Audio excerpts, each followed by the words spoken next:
Murder Down the Hill. I'm Jason Horton. I'm Rebecca Lieb. And this is Ghost Town.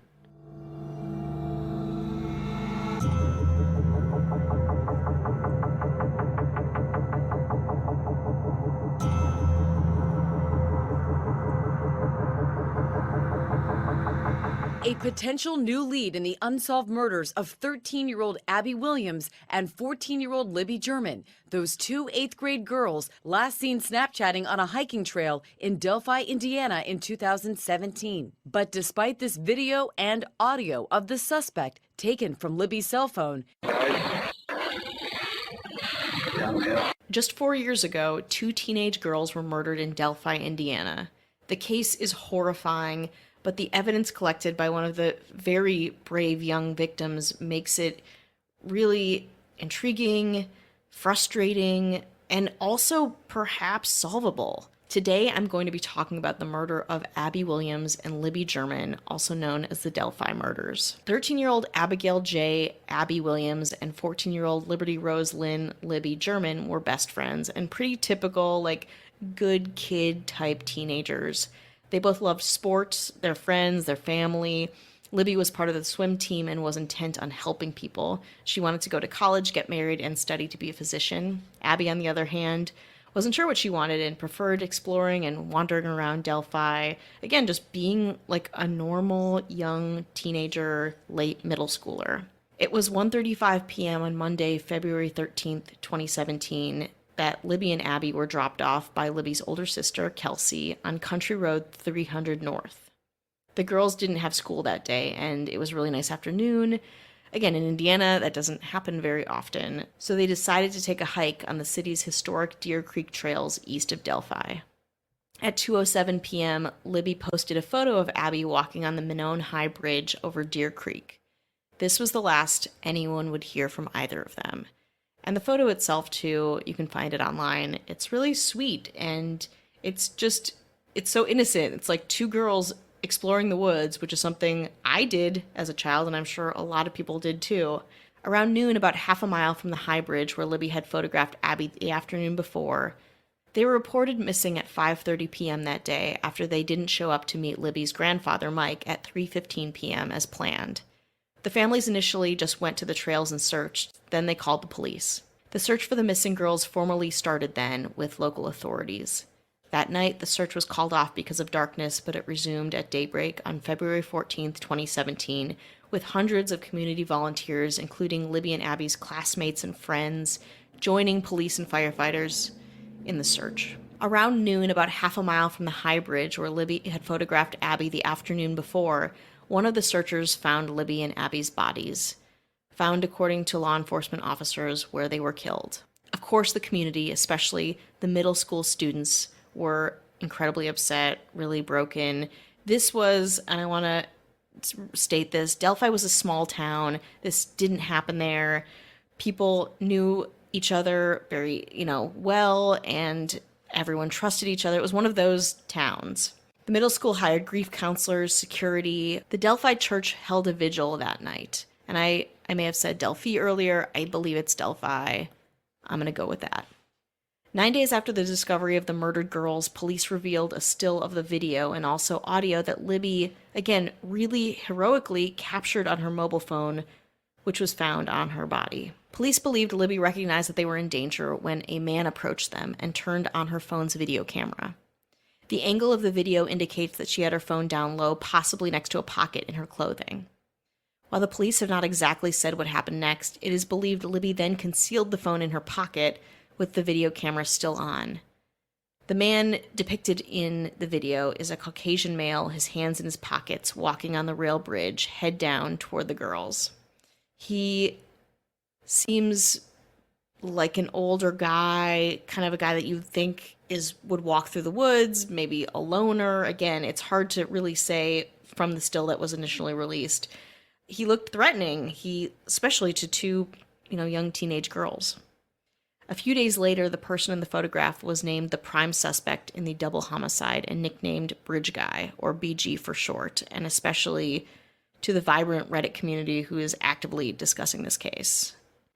On February 22nd, police released audio from Libby's phone, hoping to get more leads from the community. It is garbled, but you can hear a deep male voice saying, "down the hill," maybe indicating he forced them to walk under the bridge. Police indicated the additional evidence from the phone had been secured, but that they didn't release it so it wouldn't compromise any future trial. By this time, the reward offered in the case was set at $41,000.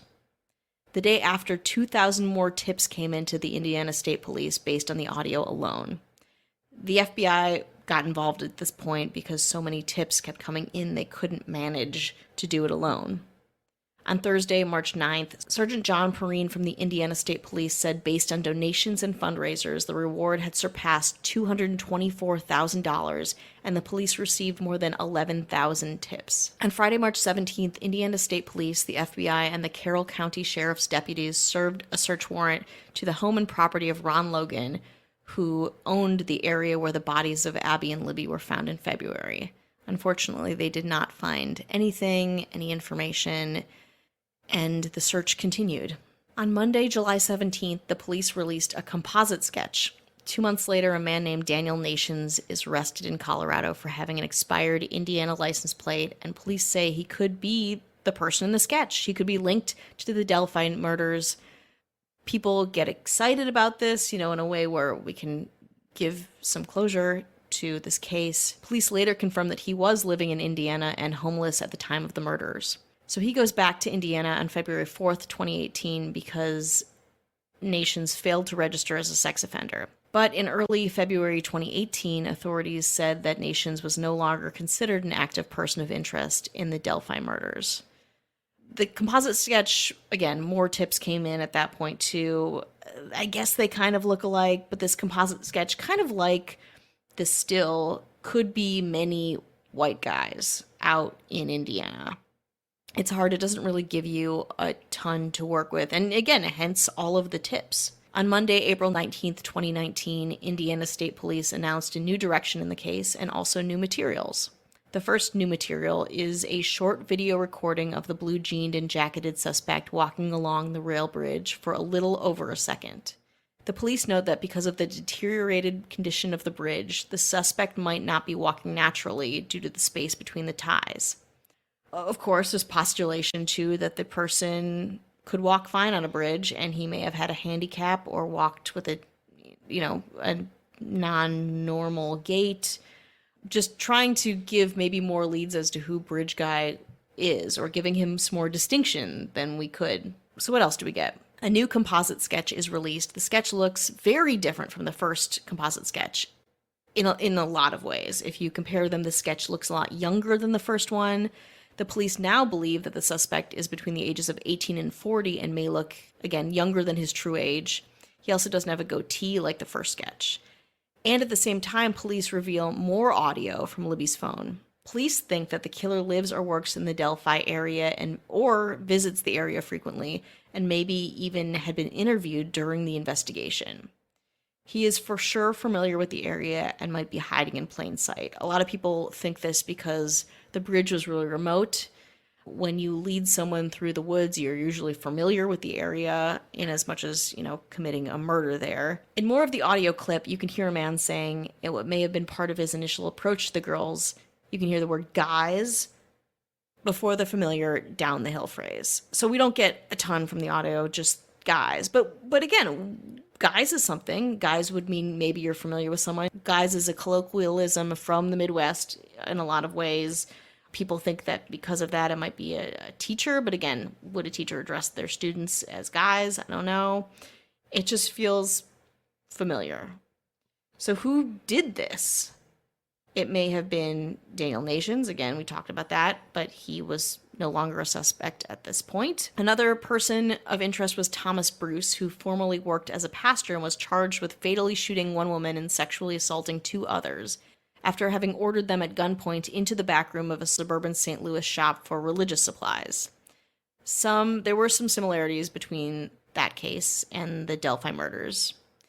So Bruce committed his crimes in broad daylight on November 19th, 2018. He's also similarly built to the man in the clip, around 5'7", 5'9" but again, it's hard to verify the height of the person in the clip. Also, he was wearing a flat cap and navy blue jacket during his attack, again bearing some similarity to the Delphi suspect. On December 4th, Bruce was charged with 17 felony counts related to the St. Louis case and is in jail awaiting trial. It could be a man named Charles Eldridge, who also looks like the old composite sketch. He was arrested on January 8th, 2019 in Union City, Indiana, on charges of child molestation and child solicitation. A lot of people on Reddit talk about it being a school employee, like I mentioned before, as everyone was out of school that day. Or it could have been someone who worked at the school. Again, what would make these girls feel comfortable enough to maybe not run away? Where's the line? Or, uncomfortable enough to start taking video. Another theory is that it was someone who worked at the nearby meat packing plant. There was a plant not too far from this wooded area, and a lot of the times the workers would come down into the forest to take a break or smoke or whatever. Either way, unfortunately, the Delphi murder is still unsolved and far from cold. Just 3 weeks ago, an anonymous donor put $100,000 into the reward fund meant to solve the case. So now the reward for information leading to a conviction in the case has increased to $325,000, which is incredible. It's great that people are still talking about this and caring about this. And also something nice maybe coming from this tragedy. Kelsey German, Libby's older sister, who is now 21, is studying psychology and forensic science at Purdue University to help homicide victims' families. She also helped create an app called Crime Door that allows people to investigate cases themselves. In the Delphi murder case, it gives you a map and case information and takes you right to the High Bridge, creating a simulation to what the girls may have seen or experienced on that day. To me, this feels like a case that, with enough people investigating and with enough of a spotlight on it, could be solved. And also, we don't know how much the police have in terms of other footage from the phone, which is something that frustrates a lot of people, myself included. I've heard of this case, which is great. A lot of people have covered it, and there's a lot of conversation happening, and it seems so close, close in time. It just feels like it's on the verge of getting solved or getting some kind of closure. If you described a trailer to a movie like this, I'd be like, wow, what a really interesting, compelling movie, but it's real and it's current, where you're dealing with, instead of not just, a composite sketch, you're dealing with video and digital, where it's not missing, it's there. Like the person didn't think like, unless they have a cell phone, let me take that away. Maybe not being aware of those things, or just wasn't thinking at the time. I don't know, but that makes it, when you have a little bit of tiny bit of audio and a tiny bit of video, like you said, even the word guys could theoretically solve the case. One word can do that. And think about how much video is taken, and we take every single day, how many photos, where just one word can match somebody's voice or cadence or whatever. I've also heard, I think a lot of true crime people, probably on YouTube as well, but on TikTok, talk about Crime Door a lot. This is one of those, when you're talking about, something that happened in like 1935, I don't know how much coverage will help. Yeah. Maybe it will. But when it's something that's just a few years old and so close, like it feels so close, I think it's really great that a lot of people are covering it. I'm really surprised that 325,000 is, if somebody knew something and was like, I can't be bought, unless you are a prominent social or government figure, you're going to be like, I'm going to sell out somebody that I would normally sell out for $325,000. I feel like somebody knows something, which I think say a lot. We all say a lot, and I think, that amount would be, especially if the person's a bad person. It's not a matter of like, oh, you don't question your own morality on this one.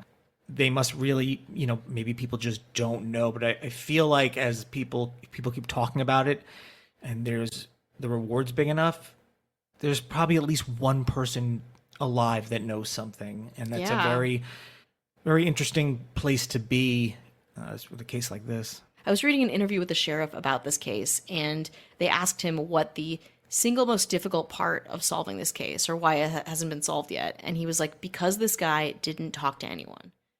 Because this person who looks like as generic as you can really come, went into the woods, killed 2 girls, and just vanished. You know, like, they don't know the ties. Obviously, they can't get an identification on him. So really, the only thing is people hopefully recognizing the changing composite sketches and maybe the voice. But even the voice, again, I urge you to visit the clip. It's really terrifying. I listened to it late last night and I was like, well, time to not go to bed. There's not that much, you know? But also, like, I just want to emphasize too, like, this 13-year-old girl, scared probably out of her mind, decided to like turn on her phone and take video. And there's something very empowering that this happened at this time, that we can maybe have more things to get to who did this than in 1935, kind of a thing. And yeah, would I have done that as a small middle schooler? I don't know. Like, how incredible is that? And also hope, the thought would be if this person plans on or has done it to other people, and might put an end to that, which finding out who this person is. So definitely it's like just super brave in a time where you don't know what you would do in that case. And, we talk about a lot about, technology and how negative it can be, but sometimes, it's exactly what you need. And if anyone knows anything, put the word out there and just keep talking about it. And the number is, I don't have it in my notes right now, but it's everywhere for tips. Yeah, we'll put it in the description and any links and stuff like that. So totally. And Reddit, I mean, people have continued to talk about this case. There's something very, again, it's like innocent and compelling. It reminds me a little bit of Serial too, where it's like, like the loss of innocence kind of a thing. And also, after I did this, I went down a wormhole in terms of like people's last texts and phone. Like, there's this whole new dimension that technology brings to cases like this that is terrifying and eerie and helpful. Like, it's all of those things. Phones, they can be good sometimes.